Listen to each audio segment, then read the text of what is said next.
Praise the Lord. Praise the Lord. Praise the Lord. Praise the Lord. Hallelujah. Hallelujah.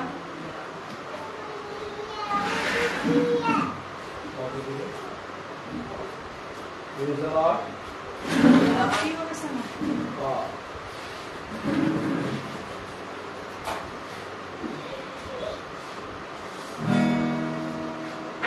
Praise the Lord. Praise the Lord. खुदावन का धन्यवाद हो कि खुदावन ने एक बार फिर हमें समय दिया और हम उस खुदावन की स्तुति आराधना करने वाले बन सके। खुदावन ने हमें लाइव बनाया और आपसे खुदावन से प्रार्थना करते हैं कि आज खुदावन ने हमें मौका दिया कि हम फिर भवन में आ सके और जितने भी लोग आ रहे हैं खुदावन उन सबकी रक्षा करिए। आइए हम प्रार्थना की ओर चलते हैं। धन्यवाद धन्यवाद धन्यवाद धन्यवाद देते खुदावन सुंदर समय के लिए जो गुण आपने फिर दिया। जाने में कोई भी गुनाह हुआ उसे माफ करिए। भवन के ऊपर अपना आशीर्वाद माफ रखिए खुदावन। जितने भी लोग आ रहे हैं खुदावन सबकी रक्षा करेंगे। खुदावन आपसे प्रार्थना करते हैं जब आपके दास बोले मेरे खुदावन तो आप उन मुँह के बोलिए और हम उनसे सुन के ग्रहण करने वाले बन सकें। सबको समझ और बुद्धि दीजिए अपने वचन की मेरे खुदावन। जाने में कोई भी गुनाह हो उसे माफ करिए। आपकी स्तुति आराधना करने वाले बन सकें। आपके नाम में के आपके मीठे नाम के नाम में आमीन। गीत की ओर चले। गीत नंबर 2 रखी होवे सलाम।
Praise the Lord. Praise the Lord.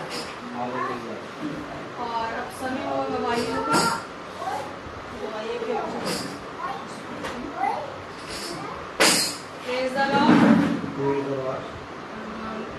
मेरी एक गवाही है, खुदा को धन्यवाद हो। रात में मेरे पेट में बहुत तेज दर्द हो रहा था और रात के 2 बज रहा था और मैंने इनको नहीं उठाया था क्योंकि मेरे बहुत तेज दर्द हो रहा था। ये सो रहे थे, मैंने कहा उठेंगे तब बोलूँगी कि दुआ के लिए उठते हैं।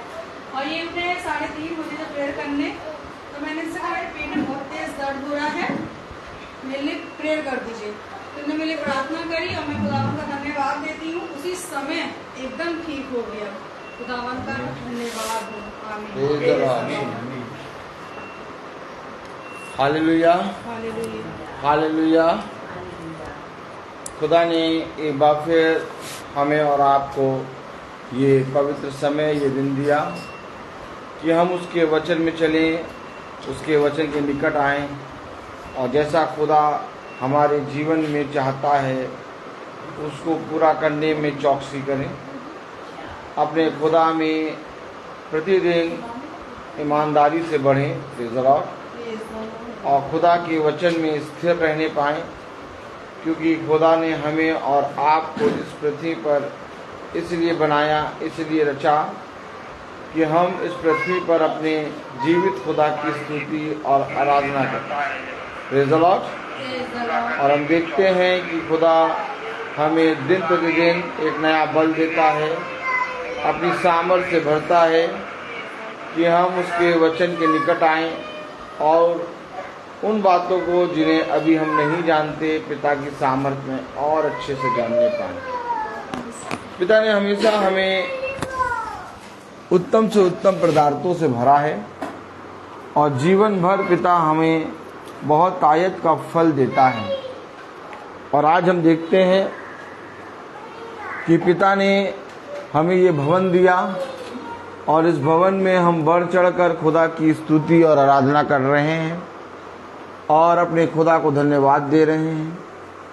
और खुदा को धन्यवाद देते हैं कि जो ममटी का जो लेंटर था वो खुल गया है और अब भवन का जो काम अभी थोड़ा बहुत रह गया है, अभी बहुत काम है, वो खुदा की दया से धीरे धीरे और पूरा हो रहा है।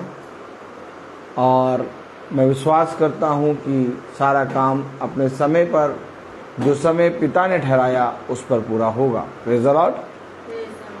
और आज जब पिता ने हमें ये फिर से ये समय दिया कि हम अपने जीवित खुदा के वचन में बैठें, उसके वचन को जानें और उसके वचन को जानने के लिए अपने आप को तैयार करें, तो मेरे प्यारे भाई बहनों, ये सबसे उत्तम बात है, क्योंकि पिता भी चाहता है कि हम प्रभु के वचन में दिन प्रतिदिन बढ़ते जाएं और उसके वचन में प्रतिदिन स्थिर रहने पाएं, क्योंकि पिता हमें हर एक बात से और हर एक समय से पिता हमें समझाता है कि इस समय में और इन बातों के द्वारा जो मैंने तुझे बताई हैं, तुझे किस रीति से इस पृथ्वी पर कार्य करना है। इस पृथ्वी पर जब तक हम जीवित हैं, हमें अपने सृष्टिकर्ता का बखान करना है, उसकी महिमा करनी है, उसके नाम को धन्यवाद देना है और उसके नाम में प्रतिदिन बढ़ते जाना है। क्योंकि पिता ने हमें इस पृथ्वी पर इसलिए रखा कि हम अपने भेजने वाले की इच्छा को पूरा करें, और जब हम अपने भेजने वाले की इच्छा को पूरा करते हैं तो हम अपने पिता के कहे गए वचन के अनुसार चलते हैं। हाँ मेरे प्यारे भाई बहनों, एक समय है जब पिता हमसे बहुत सी बातों को बार बार हमसे स्मरण दिला कर करता है, लेकिन हम दुनियावी चीज़ों में और इस संसार की चीज़ों में इस रीति से व्यस्त होते हैं कि हम अपने पिता की बातों को नहीं समझ पाते और अपने पिता की बातों को, जो हमें समय समय पर समझाता है और हमें सत्य के मार्ग पर ले चलता है, नहीं समझ पाते। लेकिन जब हम एक संगति में आते हैं, जब हम एक झुंड में आते हैं, जब हम अपने पिता के वचन पे कान लगाते हैं, प्रेज़ द लॉर्ड, जब हम अपने पिता के कहे गए प्रेज़ द लॉर्ड वचन को सुनते हैं, तब बहुत आयत से पिता हमसे बहुत सी बातों को हमें समझा कर करता है, और वह सारी बातों के विषय में हमें समझाता है और हमको स्मरण दिलाता है कि हम अपने पिता के प्रति ईमानदार बन जाएं। हो सकता है कि संसार में चलते समय हम अपने पिता से दूर हो गए, हो सकता है संसार की बातों में चलते समय हम अपने पिता के वचनों को स्मरण नहीं रख पाए, लेकिन मेरे प्यारे भाई बहनों, उसने कहा कि मुझसे दूर होकर तुम कुछ भी नहीं कर सकते। हमेशा याद रखें, न लगाने वाला और न बोने वाला कुछ है, अगर कोई है तो वो बढ़ाने वाला है, और बढ़ती केवल ऊपर से आती है। और जितों ने आकाश की ओर कुछ पाने की चाह से टकटकी लगाई, वह कभी निराश ना हुए। हमारा पिता हमें स्वर्ग से प्रतिफल देता है। हम पृथ्वी पर से पाने की कुछ भी वस्तु को चाह ना करें, क्योंकि पृथ्वी पर की जितनी वस्तुओं को हम प्राप्त कर लें, एक समय होगा जब पृथ्वी पर की सारी वस्तुएं नष्ट होंगी, और पिता जो फल हमें देता है वो कभी नष्ट नहीं होता। इसलिए पिता ने कहा, देखो पृथ्वी पर की नहीं बल्कि स्वर्गीय वस्तुओं को पाने की चाह में लगे रहो। दुनिया में बहुत से दर्द हैं, दुनिया में बहुत सी बातें हैं जो हमें पिता के वचन में चलने से रोकती हैं। हमारा शरीर ही कभी कभी हमें बहुत तायत से ताड़ना देने लगता है। हमारा शरीर ही कभी कभी ऐसा होता है कि हमें वचन में जाने से रोकता है, लेकिन पिता ने हमसे सारी बातें खुलकर कही हैं। देखिए, पिता ने कहा, जो कोई प्यासा है, बोले, जो कोई प्यासा है वो मेरे पास आए। वो मेरे पास आए। अब अगर आप प्यासे हैं, अगर आप भूखे हैं, तो आप अपने पिता के नजदीक आएंगे। और यदि आपके अंदर प्यास और भूख नहीं है, तो आप कभी भी पिता के नजदीक नहीं आएंगे। पिता के नजदीक आना, पिता के वचन को सुनना नहीं है। फिर समझें, लोग कहते हैं हम वचन को सुनते हैं, लोग कहते हैं हम प्रार्थना करते हैं। पिता के निकट आना, पिता के नजदीक आना वचन को सुनना नहीं है।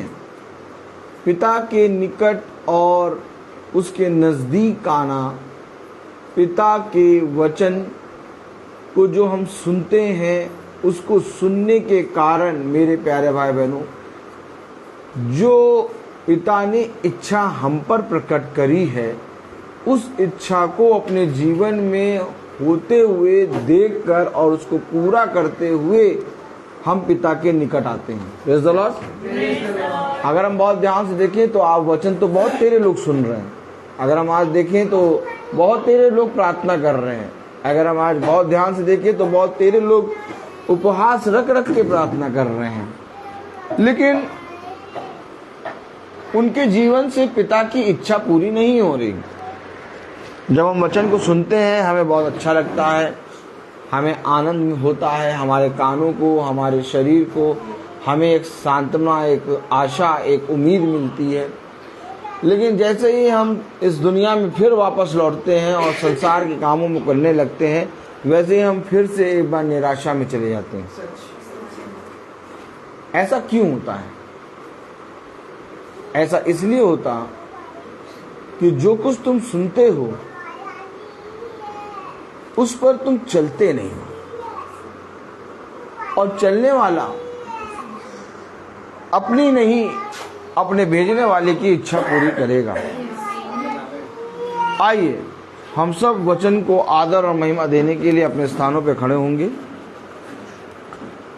और हम निकालेंगे यिर्मयाह उसका 2 अध्याय और उसकी 19वीं आयत। हमने कल पढ़ी थी, परसों भी पढ़ी थी, नरसों भी पढ़ी थी मेरे ख्याल से। हम जरूर से जरूर पढ़ेंगे। यिर्मयाह 2:19। तेरी बुराई ही तेरी ताड़ना करेगी और तेरा भटक जाना तुझे उड़ाना देगा। जान ले और देख कि अपने खुदा यहोवा को त्यागना यह बुरी और कड़वी बात है। तुझे मेरा धैर्य नहीं था, परंतु यहोवा की ऐसा।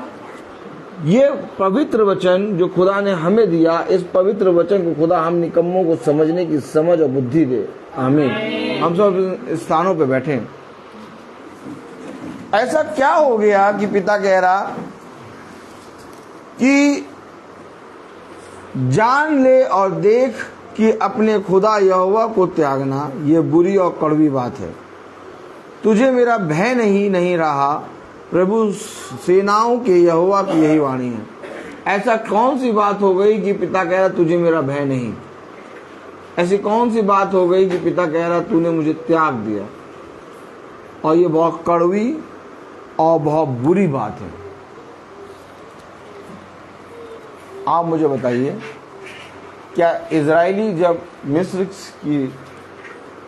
मिस्र से बाहर निकले तो क्या वो यहोवा का नाम नहीं ले रहे थे? ले रहे थे। तालियां ले बजेगी कि नहीं? इजरायली जब मिस्र से निकले और जंगल की ओर बढ़े तो क्या उनके सामने एक भविष्यवक्ता नहीं था? था, मूसा। Praise the Lord. इजरायली जब पिता की महिमा और उसकी स्तुति आराधना करने के लिए मिस्र की गुलामी से निकले तो क्या उनके पास खुदा की वाचा की पुस्तक नहीं थी? थी।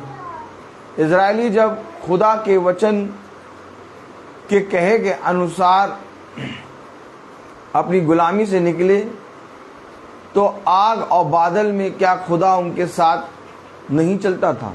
चलता था। उस समय जब इजरायली जंगल में चल रहे थे तो बादल और आग का खंबा के रूप में खुदा उनके साथ साथ चलता था। आमीन। मूसा उनके आगे आगे चलता था। आमीन। मूसा के आगे आग का खंबा और बादल चलता था। आमीन। इजरायली व्यवस्था की सारी बातों को जानकर और वाचा की पुस्तक की बातों को जानकर चलते थे। इसके बाद भी खुदा क्यों कह रहा कि खुदा यहोवा को त्यागना एक बुरी और बहुत कड़वी बात है और तुझे मेरा भय नहीं रहा? अब आप बताइए, जो आग और बादल के खंबे के साथ चले, जो अपने नबी के पीछे चले, जो खुदा की वाचा के पुस्तक के अनुसार चलने में चौकसी कर रहे हैं, उनके विषय में खुदा ये क्यों कह रहा कि तुझे मेरा भय नहीं रहा? उनके विषय में खुदा ये क्यों कह रहा कि तूने मेरे भय को अपने जीवन में माना ही नहीं? क्यों उनके विषय में कह रहा कि तूने मुझे त्याग दिया और ये तेरे लिए बहुत कड़वी और बहुत बुरी बात है? आपके पास आग का खंबा है? नहीं है। आपके पास खुदा बादल में होके चल रहा है? नहीं चल रहा। आपके पास एक भविष्यवक्ता है? नहीं। आपके पास वाचा की पुस्तक और उसमें लिखा हुआ जो उन्होंने लिखा वो आप स्मरण रखते हैं? नहीं। कैसे हम और आप स्वर्ग के राज्य के विषय में बातें करते हैं? कैसे हम और आप स्वर्ग के राज्य में प्रवेश करने की बातें करते हैं? कैसे हम और आप खुदा के राज्य में अपने जीवन में स्थापित होने की बात करते हैं? इजरायलियों के पास सब कुछ था, लेकिन इसके बावजूद खुदा ने कहा तुमने मुझे त्याग दिया, तुमने मुझे छोड़ दिया, तुम्हारे अंदर मेरा भय नहीं। फिर समझे वचन को। आइए यिर्मयाह उसका 2 अध्याय और उसकी 13वीं आयत पढ़ें।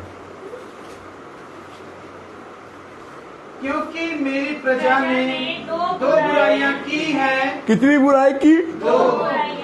मेरी प्रजा ने दो बुराइयां की हैं। क्या बुराई की है? उन्होंने मुझे बहते सोते त्याग दिया है। मैं मुझ बहते जल के सोते को, किसको त्यागा? मुझ बहते जल के सोते को त्याग दिया है। त्याग दिया। आगे, और उन्होंने होद बना लिया, हाँ, वरन ऐसे होद जो टूट गए हैं और जिनमें जल नहीं रह सकता। जिनमें जल नहीं रह सकता। Praise the Lord। एक बात तो ये कि तुमने बहते जल के सोते को त्याग दिया, और दूसरी बात ये कि तुमने ऐसे हौद बनाए जिनमें जल नहीं रह सकता। सच। जल नहीं रह सकता। तुमने मुझ बहते जल के सोते को त्याग दिया और ऐसे हौद बना लिए जिसमें जल नहीं रह सकता। क्यों नहीं रह सकता जल? जल है वचन। Praise the Lord। जल किसको दर्शाता है? वचन को दर्शाता है। और कह रहा तुमने ऐसे हौद बना लिए जिसमें जल नहीं रह सकता। यानी कि इस शरीर को तुमने हौद बना दिया और इसमें जल नहीं रह सकता।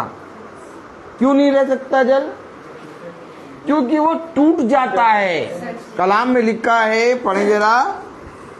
उन्होंने मुझ बहते जल के सोते को त्याग दिया है और उन्होंने होद बना लिए, वरन ऐसे होद जो टूट गए हैं और जिनमें जल नहीं रह सकता। जब घड़ा टूट जाता है उसमें जितना भी जल डालो रुकता नहीं। हौद टूट गए हैं।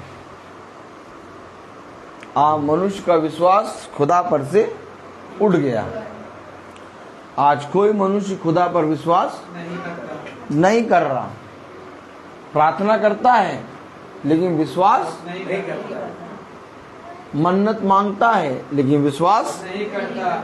अगरबत्ती धूप बत्ती फूल जलाता है, चढ़ाता है लेकिन विश्वास नहीं करता। आराधना करता है लेकिन विश्वास नहीं करता।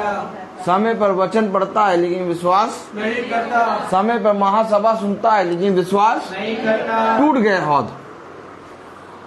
हौद क्यों टूटे? क्यों टूटे हौद?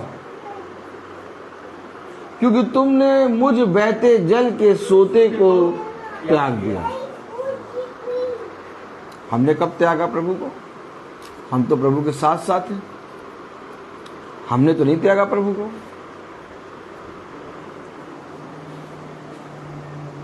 केवल ये कि हम प्रभु के वचन को सुन रहे हैं या हम उसके वचन को मानते हैं, ऐसा कहने से हमारा उद्धार नहीं होगा।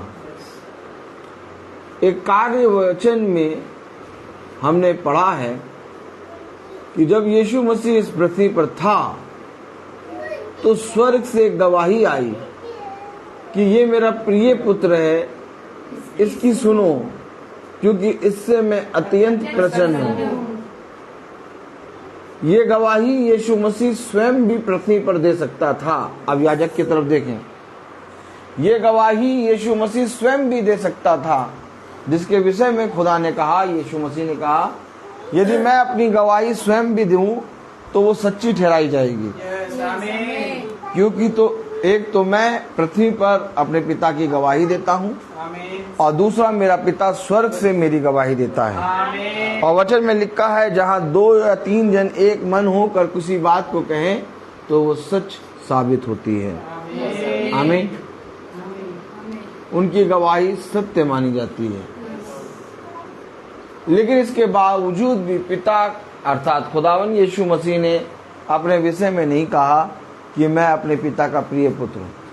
इसकी गवाही स्वर्ग से आई।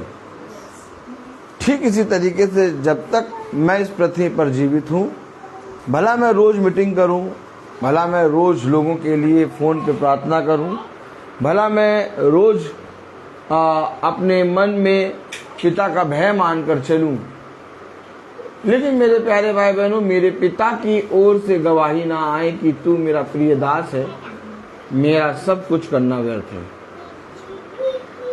मेरा सब कुछ करना व्यर्थ है। बहुत ध्यान से सुनिए, पिता की गवाही कैसे आएगी? अब आप बहुत ध्यान से देखें, हम अपने जीवन में कार्य करते हैं और करते करते अचानक किसी भी संस्था में हम रहते हैं तो वहां अचानक कोई भी पुरोहित या याजक आता है, पास्टर आता है और उसको हम पर ठहरा दिया जाता है। ताली बजाइए। उसको हम पर ठहरा दिया जाता है कि आज से आपकी इस कलीसिया का याजक या पास्टर या पुरोहित ये है। आपने ढूंढा नहीं, आपने माना नहीं, आपने पूछा नहीं, आपने जानने की कोशिश नहीं करी, अचानक आपके सामने आके एक मनुष्य को खड़ा कर दिया गया और कहा गया आज से आपका पास्टर, याजक और पुरोहित ये है। और हम अर्थात कलीसिया आंख बंद करके उसे अपना पुरोहित मान लेती है और कलीसिया अपने कामों में व्यस्त हो जाती है, पुरोहित अपने कामों में व्यस्त हो जाता है, याजक अपने काम में व्यस्त हो जाता है, पास्टर अपनी संस्था के कामों में लग जाता है और कलीसिया अपने कामों में लग जाती है। लेकिन एक पृथ्वी पर चलते चलते एक समय आता है जब अचानक पिता हमें एक व्यक्ति को मिलाता है और उस व्यक्ति के अंदर हमें पिता एक याजक, एक पास्टर, एक पुरोहित, एक अपना अभिषिक्त चुना हुआ दिखाता है। आमीन। और उस व्यक्ति को आपके सामने किसी ने लाके नहीं खड़ा करा और ना ही उस व्यक्ति को आप अपने जीवन में लाके खड़ा करते हैं। अचानक सडनली आपके जीवन में वो व्यक्ति आता है।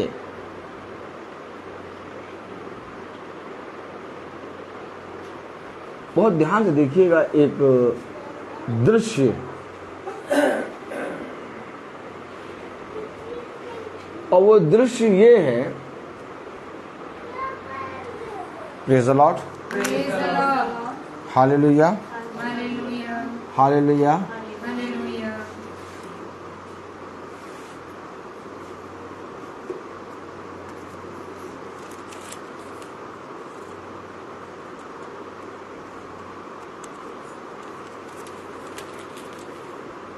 एक दृश्य दिखाएं आपको।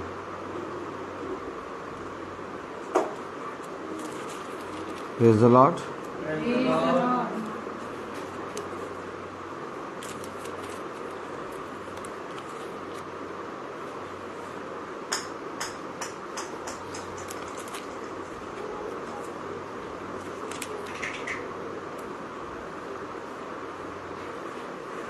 खोले पहला सैमुएल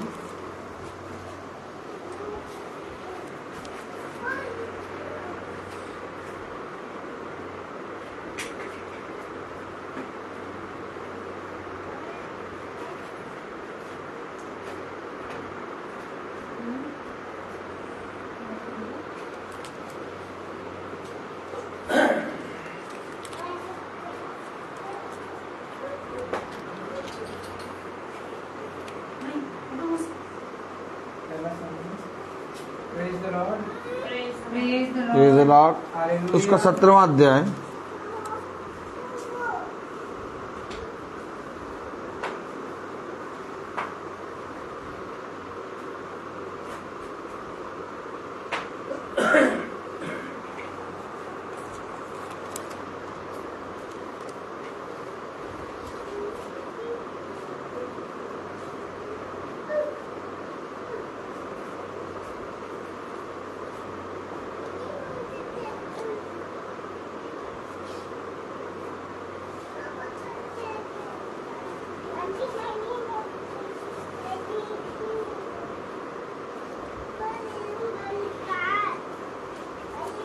हाँ,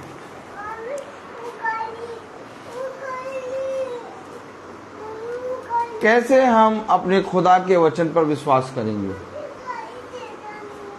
मैंने कहा वचन में लिखा, तूने अपने बहते हुए जल के सोते को त्याग दिया। तूने मुझ बहते हुए जल के सोते को त्याग दिया, और ये तेरे लिए बहुत कठिन और कड़वी बात है।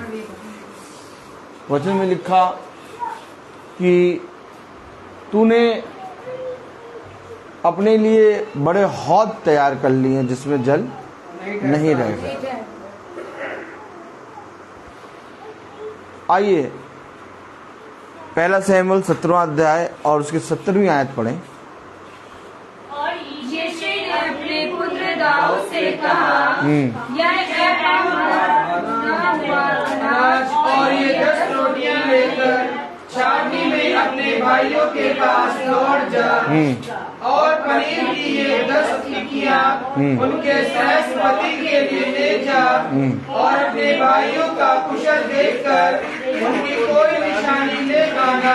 देखिए, ना फलिस्ती, ना इजरायली, ना साउल, कोई भी जना अपने लिए खुदा के दास को ढूंढ रहा था, ना ही खुदा के चुने गए अभिषिक्त को ढूंढ रहा था।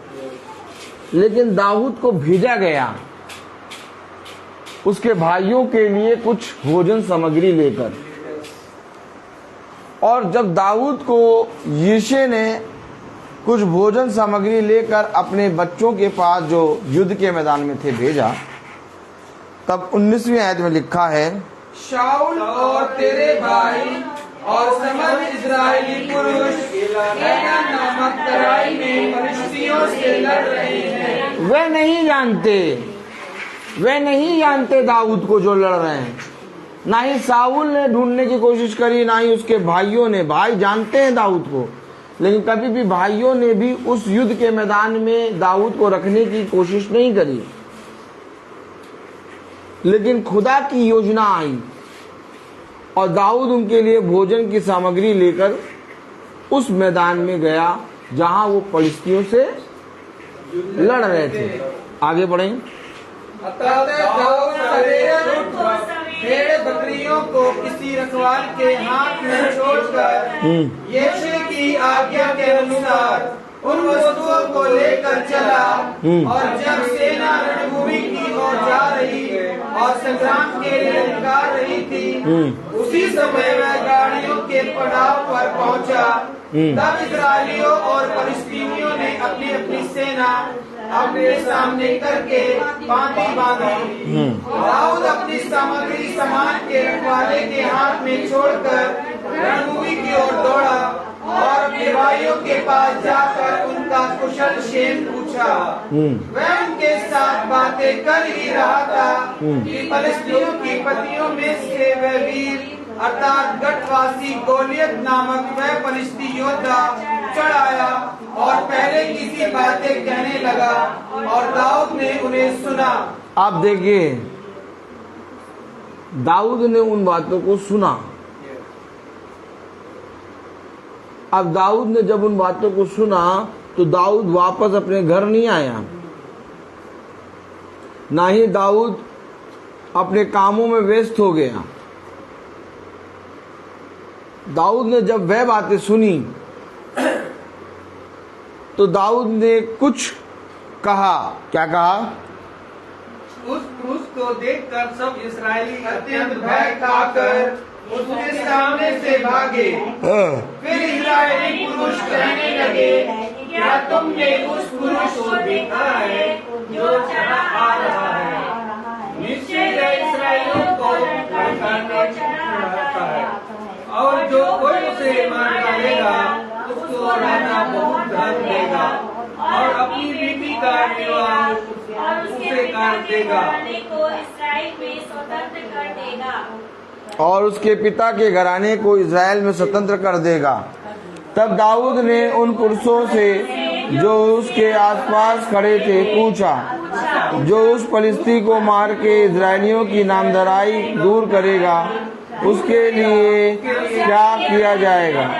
वह खतना रहित फलिस्ती क्या है कि जीवित खुदा की सेना को आपके पास ये ललकारने का शब्द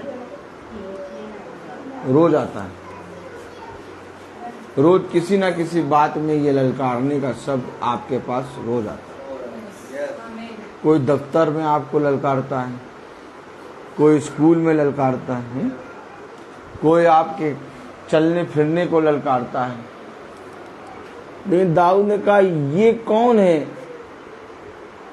खतना रहित पलिश्ती जो खुदा की सेना को ललकार रहा है। आप अपने आप को यीशु मसीह का बेटा कहते हैं? आप अपने आप को यीशु मसीह का दास कहते हैं? आप अपने आप को यीशु मसीह का अभिषिक्त कहते हैं? आप अपने आप को यीशु मसीह का प्रेम करने वाला कहते हैं? तो ललकार से क्यों डरते हैं? फिर आप ललकार को सुनकर छुपते क्यों हैं? फिर आप ललकार को सुनकर संदेह क्यों करते हैं? फिर आप ललकार को सुनकर डर क्यों जाते हैं? ललकार जिस रीति से दाऊद के जीवन में आई, वैसे ही अवश्य है आपके जीवन में भी ये संसार की लोमड़ियां ललकारेंगी।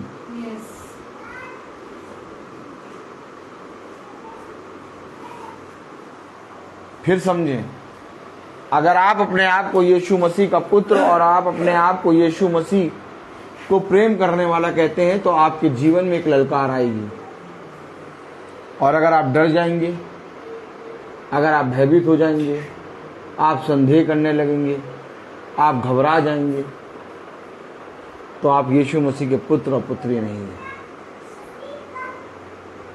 सारे इजरायलियों को, साउल को, सारी इजराइल की सेना को ललकारता था समय समय पर आकर, लेकिन किसी के अंदर इतना पिता के प्रति विश्वास नहीं था कि वो जाकर गोलियत से लड़े। लेकिन खुदा ने इजराइल के बीच में अपना एक अभिषिक्त रखा। साउल ने नहीं कहा कि ये याजक है, ना ही इजरायलियों ने उसे अपना याजक माना, लेकिन खुदावन यीशु मसीह ने दाऊद को इजराइल पर एक याजक के पद पर रखा। आमीन। और युद्ध के मैदान में खुदा ने दाऊद को एक याजक बनाकर, याजक का काम क्या होता है बताइए? याजक का काम होता है कि अपनी प्रजा के लिए, अपनी भेड़ों के लिए वो उस गोलियत से लड़े। और साउल और इजराइल की सेना के बीच में खुदा ने दाऊद को रखा कि दाऊद गोलियत से लड़ेगा, और तब ये इजराइल और साउल उसको अपना याजक, अपना चरवाहा मानेंगे। हमेशा याद रखिए, याजक को कहां लाके खड़ा करा खुदा ने? कोई बता पाएगा? ललकार के सामने, एक ललकार के सामने खुदा ने याजक को लाकर खड़ा करा। और खुदा का वचन कहता है हम सब राजा और याजक हैं। अगर हम राजा और याजक हैं तो हमारे सामने एक ललकार होनी चाहिए। अगर ललकार नहीं है तो हम राजा और याजक नहीं हैं। और अगर ललकार है तो अपने आप को धन्य मानने लगो कि पिता ने मुझे एक याजक और एक राजा का पद दिया है, जिसके प्रति मैं ईमानदार बनूं तो इस ललकार से लड़ने पाऊंगा। आप मुझे बताइए, इजरायली ढूंढने गए दाऊद को? नहीं। आप मुझे बताइए, राजा साउल उस आते हैं ढूंढने गया दाऊद को? नहीं। दाऊद को पिता ने भेजा। कलाम में लिखा दाऊद को पिता ने भेजा। और पिता है खुदावन यीशु मसीह। पिता ने दाऊद को भेजा, जा और जाकर उनके लिए भोजन ले जा। आमीन। दाऊद को भेजने वाला कोई और नहीं बल्कि यीशे था। और ठीक इसी तरीके से एक याजक को पिता भेजता है, आमीन। और जब तक पिता ना भेजे तब तक कोई याजक बन नहीं सकता। दाऊद को पिता खुदावन यीशु मसीह ने भेजा। अब मैं कहूं यीशु मसीह को किसने भेजा? पिता ने भेजा। यीशु मसीह को भेजने वाला कौन था? पिता। जिसके नाम में आप प्रार्थना करते हैं, जिसके नाम में आप उपवास रखते हैं, जिसके नाम में आप विश्वास करते हैं, उसको भेजने वाला कौन था? पिता। दाऊद को भेजने वाला कौन था?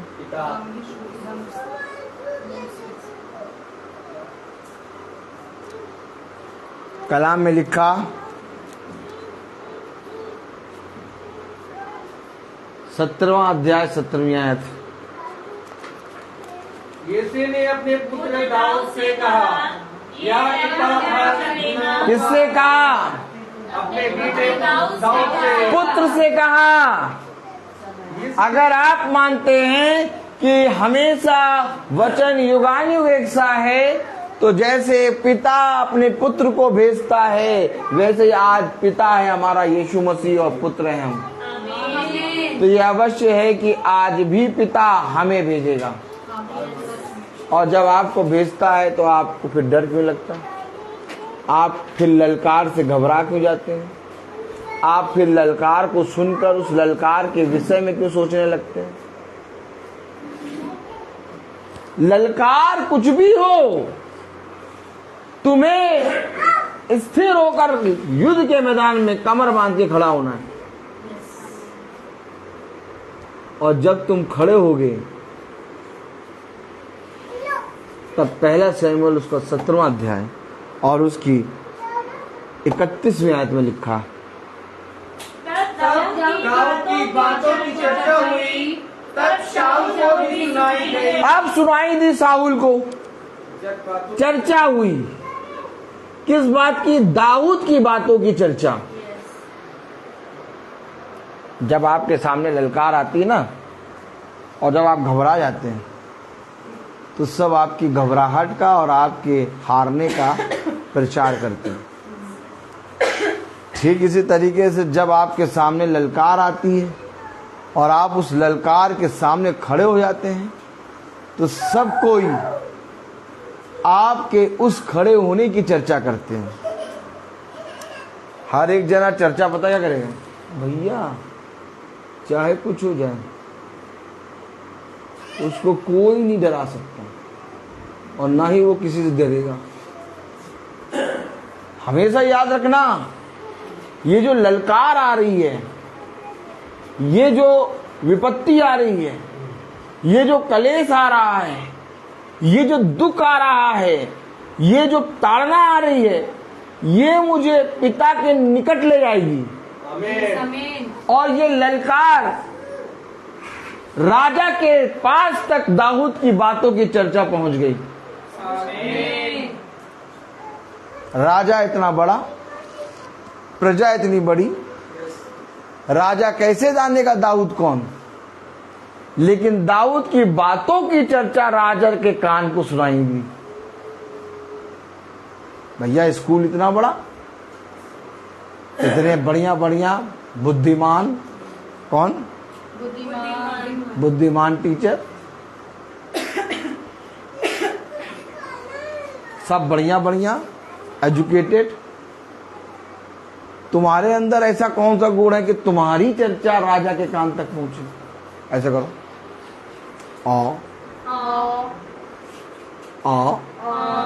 फिर खुदा ने पता क्या करा? इन्हीं बुद्धिमानों को इस्तेमाल करा। ताली बजाओ।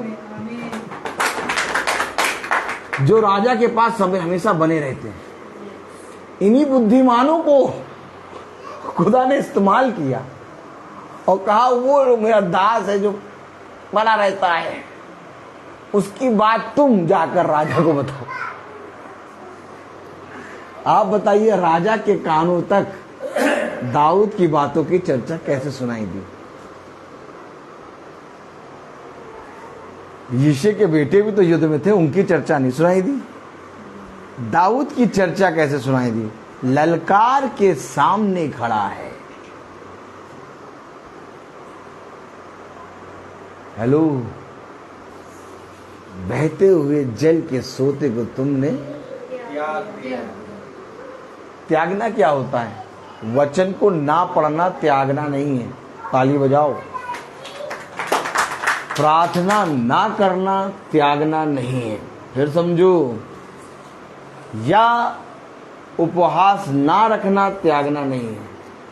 त्यागना है जो ललकार पिता ने तुम्हारे सामने रखी उससे भागना त्यागना है। योना पिता को जानता था, योना पिता का भविष्यवक्ता था, योना वचन का जानने वाला, वचन का भय मानने वाला था, योना प्रार्थना करने वाला था। लेकिन योना ने उस ललकार को जो खुदा ने उसके सामने रखी थी, उस ललकार से योना भागा। तभी खुदा ने कहा, तूने मेरी नहीं सुनी। योना ने प्रार्थना करना बंद नहीं किया था। ताली बजाओ। योना ऐसा नहीं था, जब तर्किस के जहाज की तरफ भागा तो खुदा का भविष्यवक्ता नहीं था। सब कुछ योना के पास वैसे ही था, एज इट इज, लेकिन ललकार से भाग रहा था। एक ललकार योना के जीवन में खुदा ने रखी कि तुझे युद्ध के देवताओं के पूजने वालों के पास जाकर उन्हें यह बताना होगा कि तुम नाश किए जाओगे। ललकार हमेशा याद रखो। अगर आप कलेश से, विपत्ति से, बुराई से, दुखों से डर जाते हैं, आपने खुदा को त्याग दिया आपने खुदा को। आप रोज बाइबल पढ़े, रोज 4-4 पेज पढ़ा करो। ताली बजा।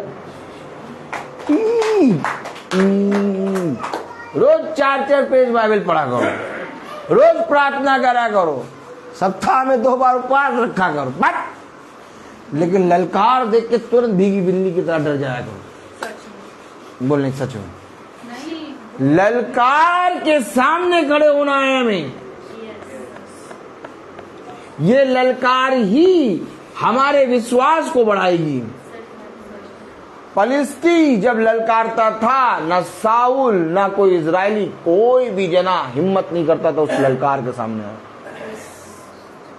देखिए दाऊद ने क्या कहा। दाऊद ने कहा, 1 शमूएल 17वां अध्याय 26वीं आयत। तब दाऊद ने उन पुरुषों से जो उसके आसपास खड़े थे पूछा कि जो उस फलिस्ती को मार के इस्राएलियों की लड़ाई दूर करेगा, उसके लिए क्या किया जाएगा? वह करता रही फलिस्ती क्या है कि जीवित खुदा की सेना को ललकारे।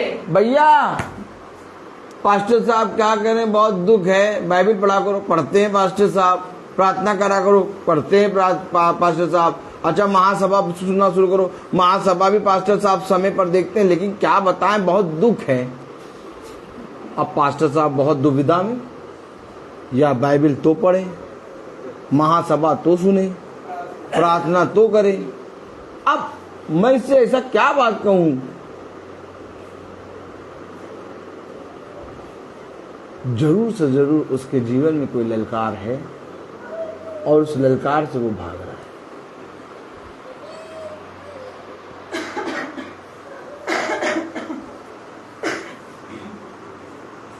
इससे पहले कि यिशै अपने पुत्र दाऊद को भेजे,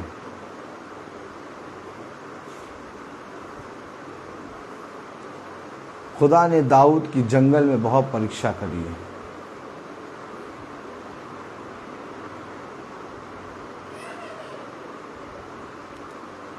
यिशै के पुत्र और साउल और इजरायलियों के लिए होगा वो युद्ध का मैदान, लेकिन दाऊद के लिए वो खिलौना है, क्योंकि दाऊद जंगल में अपनी भेड़ों की रक्षा शेरों के मुंह से करता है।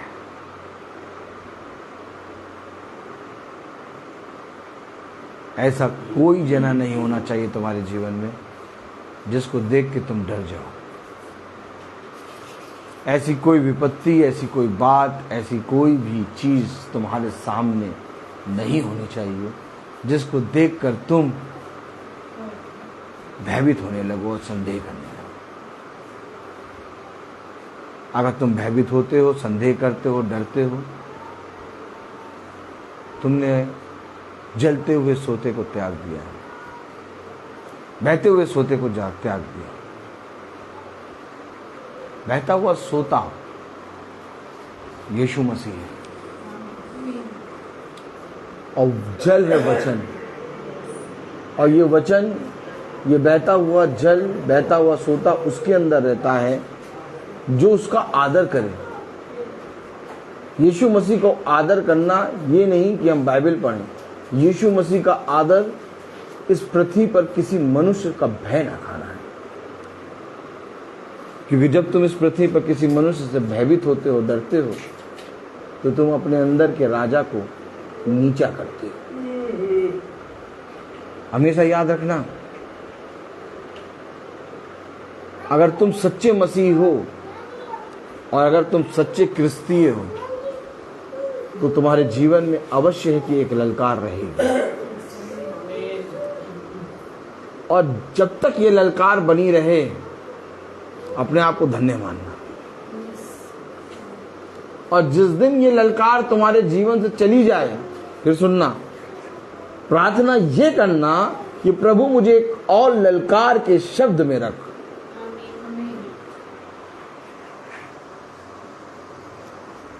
याद रखना, मुझे एक ललकार के शब्द में प्रतिदिन रहना है। और ये ललकार है कि यदि कोई यीशु मसीह को मुझसे अधिक प्रेम करता है तो मेरे सामने आए और वो मुझे बताए कि वो किस रीति से यीशु मसीह को मुझसे अधिक प्रेम करता है।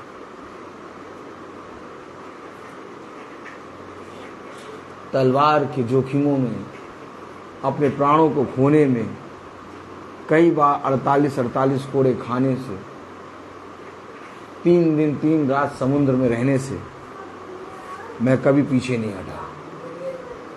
आपको मालूम है, एक ललकार पौलुस के जीवन में प्रति क्षण बनी थी। आप क्यों भयभीत होते हैं? आप क्यों संदेह करते हैं? ये ललकार आपको पिता में आगे बढ़ा रही है। कब समझोगे इन बातों को?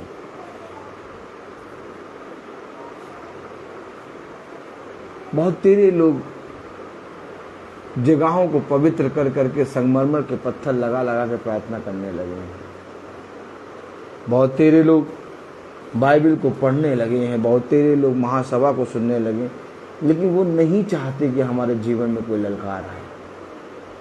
वो विपत्ति और कलेश और हर एक अंधकार की शक्तियों से डरते हैं। ऐसा मनुष्य स्वर्ग के राज्य में पहुंच नहीं सकता, क्योंकि स्वर्ग के राज्य में पहुंचने के लिए तुम्हें एक युद्ध को जीतना ही होगा।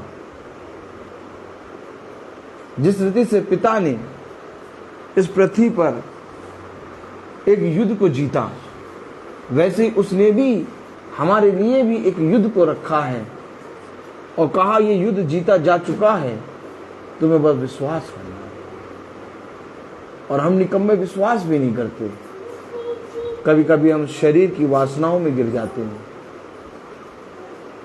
कभी कभी हम दुनिया के धन संपत्ति के चक्कर में गिर जाते हैं, कभी कभी हम पति की बातों में गिर जाते हैं, कभी कभी हम पत्नी की बातों को सुन के गिर जाते हैं, कभी हम अपनी माँ, अपनी बहन, अपने भाई की बातों को सुनकर गिर जाते हैं, कभी हम अपने साथ के काम करने वालों की बातों को सुनकर गिर जाते हैं। पिता ने हमें गिरने के लिए नहीं, बल्कि गिरते हुए को संभालने के लिए बनाया है। कब अपने पिता के वचन पर विश्वास करोगे? तुम्हें पिता ने एक याजक और एक राजा ठहराया है। अगर तुम ही डरते रहोगे, अगर तुम ही संदेह करते रहोगे, तो उन भक्तिहीनों का क्या ठिकाना, जो खुदा को जानते ही नहीं। वो तुम्हारे अंदर के विश्वास को देखकर तुम्हारे खुदा को जानेंगे। अपने आप को स्थिर करो, उपद्रवी को संभालो, जो बुराई करता है उसको जीत लो अपनी भलाई से। देखिए खुदा का वचन क्या कह रहा है, पहला शमूएल उसका 17वां अध्याय 31 से आयत। जब दाऊद की चर्चा हुई, शाऊल को सुनाई गई और उसने उसे बुलाने चला। तब दाऊद ने शाऊल से कहा, किसी मनुष्य का मन उसके कारण कच्चा न हो, तेरा आज जाकर उस परिस्थिति से लड़ेगा। नहीं भैया, हमको कुछ ना लड़ना ना कुछ करना है भैया, हमारे पद से विपत्ति चली जाए। पास्टर साहब प्रार्थना करो विपत्ति चली जाए। ए पास्टर साहब, याजक साहब प्रार्थना करो कलेश चला जाए। दाऊद तो कह रहा लड़ूंगा। दाऊद क्या कह रहा, कौन लड़ेगा? दाऊद। अगर दाऊद उसका पुत्र है वो लड़ेगा तो हम उसके कौन है? तो हम कौन करेंगे? हम क्या करेंगे? भागेंगे? अरे भैया वो तो बात ठीक है, लेकिन कभी कभी ऐसी बातें हो जाती है ना, चेहरा देखो, ऐसी बातें हो जाती है ना कि फिर मन नहीं मानता। तो मैं कहूँ मन को मनाने वाला एक चिल्लम पी लिया करो। हेलो,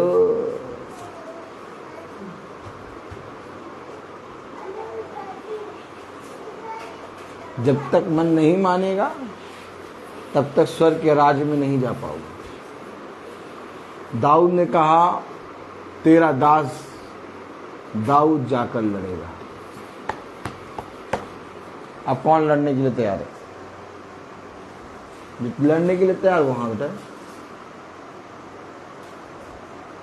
संसार हमें सिखा रहा है यीशु मसीह प्रेम है, सबसे प्रेम करने आए। अरे प्रेम भी एक लड़ाई है। आमीन, आमीन। आप हर एक मनुष्य से प्रेम नहीं कर सकते, लेकिन जब आप हर एक मनुष्य से प्रेम करने लगते हैं तो आप अपने अंदर के मैं और घमंड को मारने लगते हैं। सच है। ये एक सबसे बड़ा युद्ध है कि बुराई को भलाई से जीतो। अच्छों से तो सभी प्रेम करते हैं, बुरों से प्रेम करके दिखाओ। तुम उनका चेहरा तक नहीं देखना चाहते, तुम उनसे बातें तक नहीं करना चाहते। वो इतना छोटा मुंह बनाएंगे तुम्हें देख के, तुम इतना बड़ा मुंह बना के चल दोगे।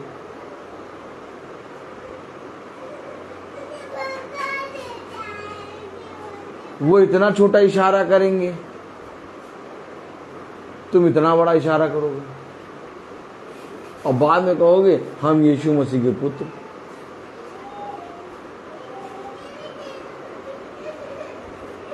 ऐसे नहीं होगा, ऐसे नहीं होगा। होगा तो ऐसे कि तुम्हें उस युद्ध के मैदान में लड़ने के लिए खड़ा होना होगा।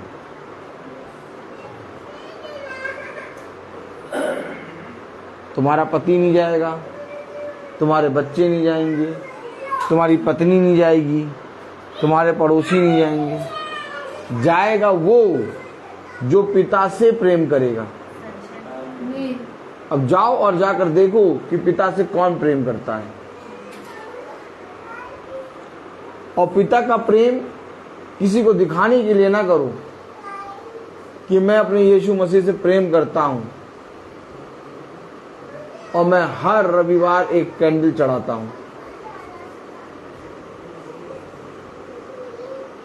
अगर पिता से प्रेम करना चाहते हो तो तुम्हें जलता हुआ दीपक बनना पड़ेगा।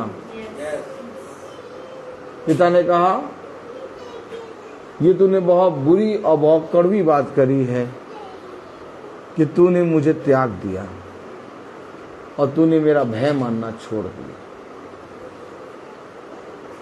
अगर साउल और इजरायलियों के अंदर खुदा का भय होता तो वो पलिश्ती कभी भी ललकार नहीं पाता।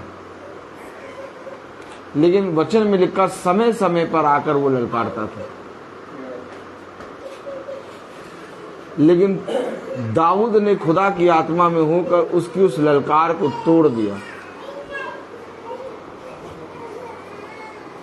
लेकिन आप बहुत ध्यान से देखिए, अगर दाऊद का जीवन, तो जो ललकार पलिश्ती करता था गोलियत के जाने के बाद एक ललकार उसके जीवन में फिर आ गई। साउल उसके विरोध में हो गया। आप मुझे बताइए, क्या दाऊद के जीवन से ललकार खत्म हुई? नहीं खत्म हुई। दाऊद के जीवन भर उसके साथ एक ललकार बनी रही। और ठीक इसी प्रकार से तुम्हारे साथ भी एक ललकार बनी रहेगी। और तुम उसे अपने जीवन से बहुत दूर करना चाहते हो। तुम चाहते हो कि वो ललकार तुम्हारे जीवन से बहुत दूर हो जाए, लेकिन मैं तुमसे कहता हूं वही ललकार तुम्हारे लिए उद्धार का कारण बनेगी। अब उसको डरो नहीं, उसको पकड़ लो और अपने पिता के नाम में उसमें लड़ जाओ। देखो तुम्हारे पास से वो भाग जाएगी। अपने आप को अनाथ ना समझो, अपने आप को बेसहारा ना समझो। किसी और ने नहीं, बल्कि उस खुदावन यीशु मसीह ने तुम्हारे लिए अपने प्राणों को और अपने लहू को दिया है। उसके लहू को, उसके प्राणों को व्यर्थ न जाने दो। अपने जीवन भर अपने पिता का भय मानो। और जो कुछ तुम पढ़ते हो, जो कुछ तुम सुनते हो, उसमें चलने वाले बनो। देखो पिता तुम्हें बहुत बढ़ाएगा। एक समय आएगा जब जाति जाति के लोग तुमसे आके पूछेंगे। एक समय आएगा जब लोग तुमसे प्रार्थना कराएंगे। एक समय आएगा जब तुम लोगों के निर्बलों के बलों को बढ़ाओगे। एक समय आएगा जब तुम गिरते हुए को थाम लोगे। अपने विषय में ना जियो, बल्कि अपने जीवन से नदियों के सोते बहाओ, ताकि वे जो अपने आप को अनाथ समझते हैं, वे जो अपने आप को बेसहारा समझते हैं, वे जो अपने आप को निकम्मा समझते हैं, वे जो अपने आप को बलहीन समझते हैं, तुम्हारे पिता में बल प्राप्त करें। पिता ने हमें बढ़ने के लिए बुलाया है। अगर हम और आप ही डरने लगे, अगर हम और आप ही जलते हुए बहते हुए सोते को त्यागने लगे, तो आप बताइए फिर किसका उद्धार होगा? फिर तो इस पृथ्वी पर किसी का उद्धार नहीं होगा। जब उद्धार का वचन आपके हाथ में है, जब विश्वास की झिलम आपके पास है, जब आपके पास आशा का वचन है, जब आपके पास जिंदा खुदावन यीशु मसीह, इसके बाद भी हम निकम्मे सोचते हैं, संदेह करते हैं, इधर उधर ताकते हैं, अपने जीवन में घबराते हैं, उन ललकारों से, उन विपत्तियों से, उन कलेशों से डर जाते हैं। हाय तुम पर कि तुमने अपने भेजने वाले का विश्वास नहीं किया। क्योंकि यदि तुम विश्वास करते तो इस आंधी, इस तूफान, इस ललकार, इस विपत्ति और इस कलेश को डांटते और ये तुम्हारे पास से झट से चला जाता। कब तुम विश्वास करोगे और आखिर कब तक मैं तुम्हारे साथ रहूंगा? अपने आप को दृढ़ करो, हियाब बांधो और किसी मनुष्य की समझ या किसी मनुष्य पर भरोसा ना रखो, बल्कि अपने उद्धारकर्ता यीशु मसीह को अपना पूरा आधार मानकर इस पृथ्वी पर चलने वाले बनो। तब देखो तू और तेरा घराना उद्धार पाएगा। आइए हम सब निकालेंगे मत्ती। Praise the Lord, hallelujah. उसका 6वां अध्याय। Praise the Lord. सचिन भाई पढ़ेंगे।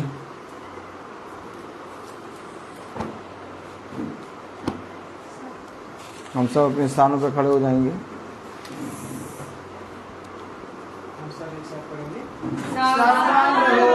तो मनुष्य को दिखाने के लिए अपने धर्म के काम ना करो, नहीं तो अपने स्वर्ग पिता से कुछ भी फल ना पाओगे। इसलिए जब तू दान करे तो अपने आगे तुरही ना बजवा, जैसे कपटी सभाओं और नदियों में करते हैं, ताकि लोग उनकी बड़ाई करें। मैं तुमसे सच कहता हूँ कि वे अपना प्रतिफल पा चुके। परंतु जब तू दान करे तो जो तेरा दाहिना हाथ करता है उसे तेरा बायां हाथ ना जानने पाए, ताकि तेरा दान गुप्त रहे, और तब तेरा पिता जो गुप्त में देखता है तुझे प्रतिफल देगा।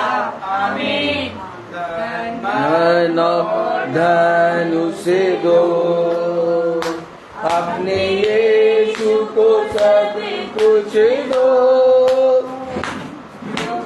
उसी के द्वारा उद्धार पाना है। जीती आत्मा का दान उसे दो,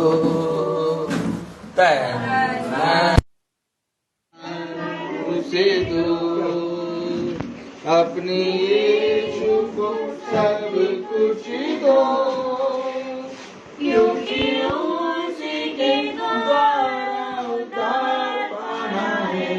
जीती आत्मा का दान उसे दो,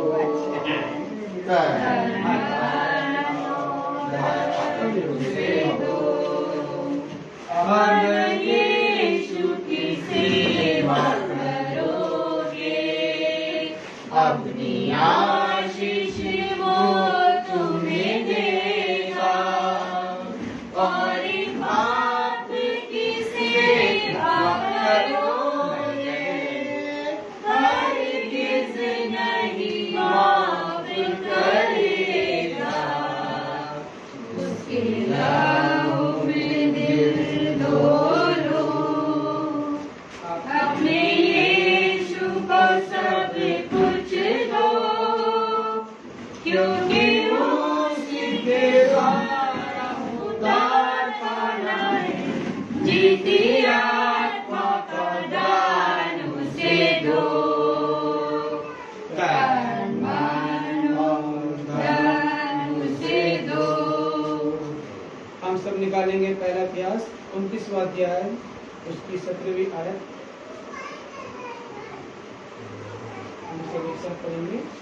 हे मेरे खुदा, मैं जानता हूँ कि तू मन को जांचता है और सच्चाई से प्रसन्न रहता है।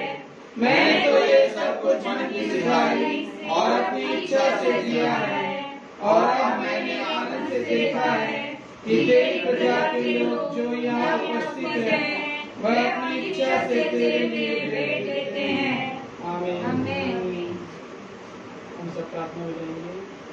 धन्यवाद धन्यवाद धन्यवाद प्यारे प्रभु यीशु, हम सब यहाँ एकत्रित आपकी स्तुति, आपकी महिमा, आपकी आराधना करने के खुदावन यीशु, आपके वचन को सुनने के लिए खुदावन यीशु आपका धन्यवाद हो कि आप हमें सही सलामत यहाँ तक लेके आए। खुदावन यीशु आपका धन्यवाद खुदावन यीशु कि खुदावन यीशु आपने हमें ऐसा दास दिया है जो हमें सच्चाई से आत्मिक होकर, आपके आत्मा में होकर खुदावन यीशु हमें वचनों में उन सच्चाइयों को बताते हैं जो हम कभी ना सुने थे, ना जानने पाए थे।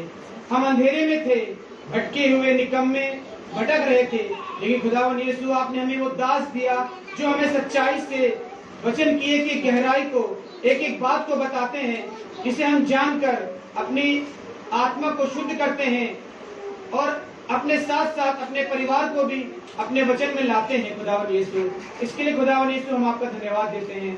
खुदावन यीशु हम आपको धन्यवाद देते हैं आज के पवित्र वचन के लिए। खुदावन यीशु, यह वचन खुदावन यीशु, ये कोई वचन खुदावन यीशु जो आपने दिया है, ये पवित्र वचन प्रभु हमारे जीवन में उस दाऊद के समान कार्य करने पाए। खुदावन यीशु, जो दाऊद ने गोलियत के लिए किया था। खुदावन यीशु, हम सब मिलकर खुदावन यीशु उस परिस्थितियों से लड़ने पाए। खुदावन यीशु, जो हमारे सामने खड़े हैं, जो हमारे सामने संसार के रूप में खड़े हैं और हमें भटका रहे हैं। खुदावन यीशु, खुदावन यीशु, हम उन भटकों पे नहीं बल्कि आपकी आत्मा में होकर अपने दास के वचनों को सुनकर और उस पर चलने वाले होने पाए। खुदावन यीशु, खुदावन यीशु, हम आपसे प्रार्थना में मांगते हैं खुदावन यीशु यूट्यूब फेसबुक के माध्यम से जितने भी लोग देख रहे हैं खुदावन यीशु, उन सब के परिवारों पर अपनी आशीष बरसा खुदावन यीशु।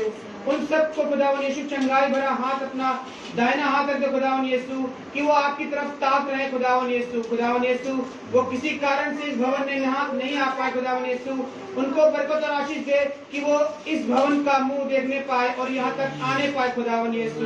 खुदावन यीशु, हम आपको धन्यवाद देते हैं इस भवन के लिए खुदावन यीशु। ये एक चमत्कार है खुदावन यीशु आपकी ओर से कि ये भवन आपने कब खड़ा कर दिया खुदावन यीशु, हमें मालूम भी नहीं पड़ा खुदावन यीशु। इसके लिए हम आपको धन्यवाद देते हैं खुदावन यीशु। खुदावन यीशु, हम आपको धन्यवाद देते हैं यहाँ एकत्रित एक एक जन के लिए, एक एक जन के परिवार के लिए खुदावन यीशु, जो बीमार हैं, जो यहाँ पर चंगाई आपकी प्रार्थना आपके वचन में मांगने हैं खुदावन यीशु, अपने परिवार के लिए जो भटक गए हैं खुदावन यीशु, उनके लिए प्रार्थना करने हैं खुदावन यीशु। अपना दाहिना हाथ रख दे खुदावन यीशु, कि वह सब की आशीष पूरी होने पाए खुदावन यीशु। खुदावन यीशु, हम सब आपके भवन में आते हैं आपसे आपके वचन को सुनने के लिए खुदावन यीशु, और उस स्वर्ग राज की खोज करने के लिए खुदावन यीशु, जो आपने हमें दिया है खुदावन यीशु। खुदावन यीशु, हम प्रार्थना में मांगते हैं अपने दास के लिए खुदावन यीशु, वे जहाँ कहीं भी जाए, जहाँ भी किसी भी व्यक्ति के लिए प्रार्थना करें खुदावन यीशु, आपकी आत्मा सदैव उनके साथ रहे खुदावन यीशु, सदैव उनके साथ संग संग रहना खुदावन यीशु। अपना दाहिना हाथ उनके साथ, उनके परिवार पर और उनके आने जाने पर और जहाँ भी जाए खुदावन यीशु, उनके साथ रहना प्रभु यीशु, कि वो हर वक्त आपकी आत्मा में चलकर उस वचनों को जो लाते हैं खुदावन यीशु, वो 100 गुना बीज बोने पाए और 100 गुना फल लाने पाए खुदावन यीशु। खुदावन यीशु, आज जो कुछ भी दान यहाँ पर चढ़ाया गया खुदावन यीशु, वो सब आपकी ओर से आशीषित होने पाए खुदावन यीशु। इन सब बातों खुदावन यीशु आपके प्यारे बेटे यीशु के नाम से मांगते हैं, सुन और ग्रहण करे, आमीन। हे हमारे पिता जो स्वर्ग में है, तेरा नाम पवित्र माना जाए, तेरा राज्य आए, तेरी इच्छा जैसे स्वर्ग में है वैसे पृथ्वी पर भी पूरी हो। हमारा प्रतिदिन का आहार आज हमें दे, और हमारे अपराध हमें क्षमा कर, जैसे हम भी अपने अपराधियों को क्षमा करते हैं, और हमें परीक्षा में न डालकर तू बुराई से बचा। अब हमारे खुदावन यीशु मसीह का फजल, खुदा बाप की मोहब्बत, पाक रूह की रिफाकत और सराकत हम जैसे हर एक विश्वासी जन के साथ अब से लेकर रहे। आमीन। धन्यवाद धन्यवाद धन्यवाद, सारी आशीषों के स्रोत धन्यवाद, धन्यवाद धन्यवाद धन्यवाद, सारी आशीषों के स्रोत धन्यवाद, सारी आशीषें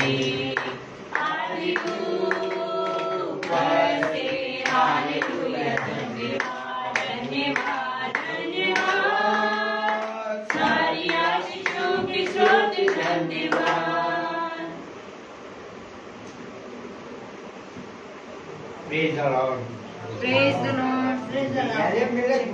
सब भाई बहनों को प्रेज द लॉर्ड। और सूचित किया जाता है कि कल की प्रार्थना शाम को 5 बजे बहन प्रिया की यहाँ है। Praise the Lord. कल की प्रार्थना शाम को 5 बजे बहन प्रिया की यहाँ, शाम को 5 बजे भाई यहाँ ले आइए। शाम को 5 बजे बहन प्रिया की यहाँ है कल की प्रार्थना। Praise the Lord, hallelujah.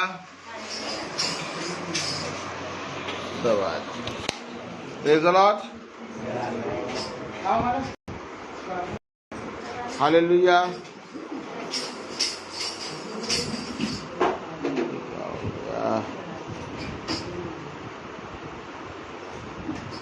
Restart करें।